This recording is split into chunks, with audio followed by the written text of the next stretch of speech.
So right now we're at the Tropics Trail at the Minnesota Zoo, and we're in front of our Komodo dragon habitat that sits about a quarter of the way down the trail. So Komodo dragons are named Komodo dragons because they are found on the Komodo Islands in Southeast Asia. They tend to have rather warm climate, range, anywhere between like 60 degrees all the way up to the mid and upper 90s. Komodo dragons are very, very large animals, but they're essentially just big lizards. They're the largest species of lizard in the world. One of the defining characteristics of lizards and reptiles and snakes is that they're ectothermic.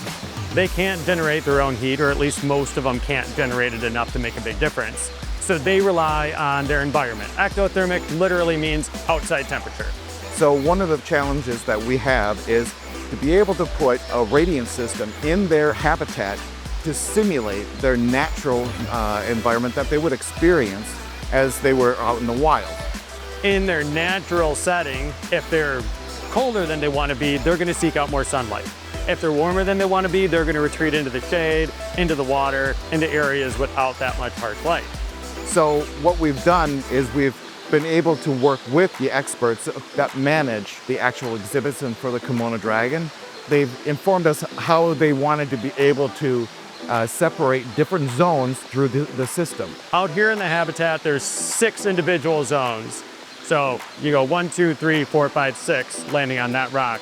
6 distinct zones that we have the ability to control the temperature of out on this habitat, and then an additional 3 inside holding. The most prominent zone is this larger hot rock that's up in front of the habitat. That rock right now is around 90 degrees. So I've been here for 8 years. Obviously this system is almost as old as I am. By utilizing the hot water from a boiler and distributing that hot water through our tubing, it allows us the ability to transfer the heat into the rock, and then it warms each particular zone to their specific requirements. I came from a family business, Wenzel Plumbing and Heating, in down here back in 1994. This was quite a big deal. The zoo was fairly fresh, and to put something in unique like this was pretty cool. After that, I guess I love the product so much, I went and worked for Uponor, and as you know, I've been there for 28 years. The radiant system is really, it's no moving parts other than the pump that pushes the water into the system. So the longevity of the system is going to last as long as the integrity of the mechanical equipment. The 30 years that it's been operating currently today, we expect another 30 years out of it, no problem. Since we did this exhibit here and then I joined with Uponor, we've had a long-going relationship with the Minnesota Zoo, and it's been a great relationship for the 31 years that we've been together with them.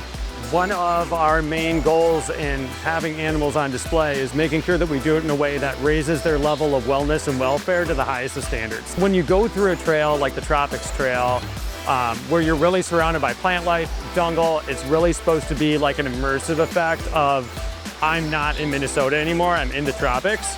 It just really helps tie in the fact that you should feel like you're in a Komodo dragon habitat when you're looking at the Komodo dragon.